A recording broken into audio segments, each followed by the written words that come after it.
Si tu n'as pas de stabilité émotionnelle, tu vas très certainement exploser en vol. Si tu as un projet professionnel ou un projet personnel, que ce soit monter une entreprise, que ce soit avoir un enfant ou autre, il est évident que si tu fais pas un pas de côté, que tu regardes pas tes émotions comme des alertes, mais plutôt comme des guides, tu vas te laisser emporter par ces émotions, tu vas croire en tes émotions, elles vont te donner un état d'être qui va te tirer au fond du trou. Ce qui est important, c'est de discerner.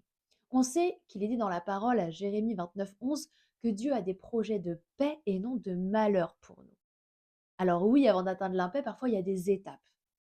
Il faut regarder ce qui se passe, ces émotions négatives, qu'est-ce qu'elles viennent nous dire, quelles blessures elles viennent révéler, mais il est important de ne pas se laisser emporter par ces émotions.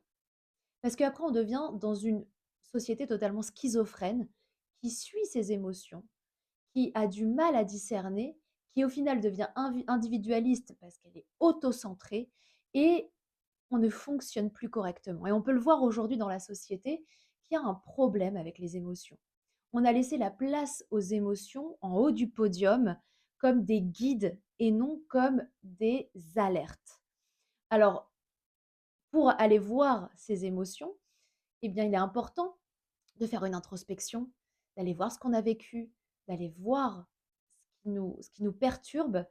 Et pour ça, il y a une colonne vertébrale qui est la parole en réalité. La parole, la Bible, vient nous dire concrètement que les émotions négatives n'entrent pas en réalité dans le plan de Dieu. Ce sont des émotions qui viennent de choses, des blessures, de ce qu'on a vécu, mais qui sont en réalité pas le guide et le cap qui permet de s'accomplir.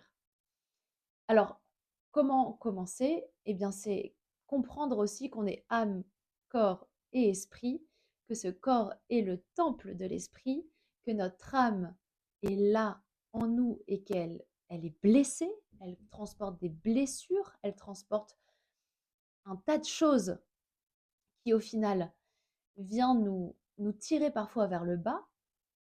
Et on a cet esprit. Et cet esprit peut nous permettre la guérison. Cet esprit peut nous permettre de grandir et d'aller vers notre destinée.